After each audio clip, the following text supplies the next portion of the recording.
Tere! Täna oleme Põltsamaal ja kestev au ju kuulsus inimesele, kes mõtles välja lause Põltsamaa ehtne ja hea. Ilmselt seda teab absoluutselt iga eestlane, kes kunagi kas raadio või teleka mängima pannud on.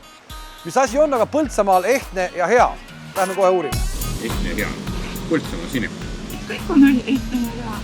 Roosimaad näiteks, Roosisaar. Kogu elu on siin. Ehtsad head inimesed. Kardirada ja veepark ja niisugused huvitavad asjad. Igav siin jah. Me teeme siin ka ehtsa ja hea tankla lahti Terminal Oil, et käid ka seal või? Ikka kohvi ja 5. kohv on tasuta. On ja? Hamburger ikka.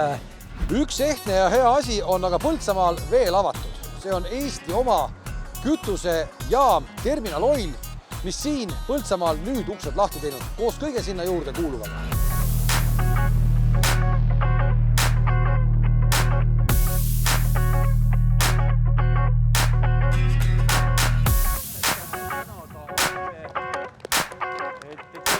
Põltsamaal on palju väga häid asju, inimesed on tänava palju niimoodi rääkinud. Ilma terminali tanklata Põltsamaad ka vist enam ette ei kujuta.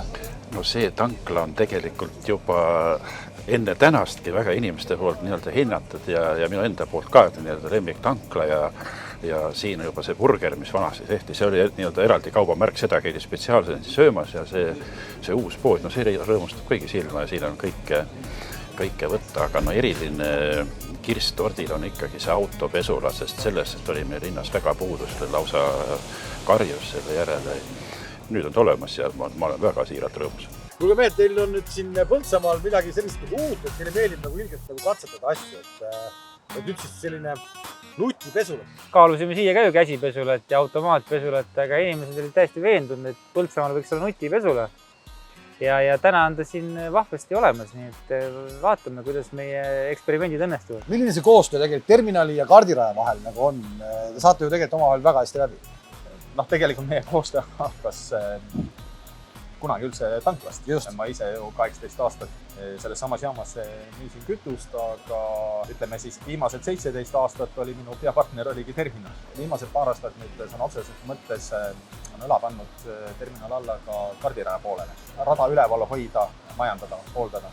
Kokkuvõttes see terminali tankla siin Põltsamaal, ma saan aru, et tegelikult Põltsamaa rahvas ju ilma selleta ju enam ei saa. Sa tõid ennem ühe nii-öelda huvitava fakti, et ta on ka toitlustuskohana tegelikult täiesti arvestatav koht. Absoluutselt. Siis kui me Põltsamaa jaama esimest korda lahti tegime, siis oli meil siin nagu suurim toitlustaja tiitel, et linna peale õhtuti helistati tanklasse ette, et nüüd me perega tuleme, et pange 5-6 burgerit valmis. Ma olen täna tegelikult päeva otsaga Põltsamaal küsin inimestele, et mis on siis Põltsamaa inimeste jaoks ehtne ja hea, mis teie jaoks on Põltsamaal ehtne ja hea?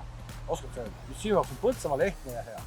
Ma arvan, et Põltsamaa oma inimene, et nagu me jaamast ka tagasi saame, et tekib kogukonna tunne, nad tulevad juba siia jaama, nad tunnevad teenindajaid, neil on omavahel hea läbisaamine, et uurime, mis Põltsamaa inimene tahab, et kui tema õlimark ei ole see, mis me mujal müüme, siis me võtame see teise õli sisse ja ongi kõik.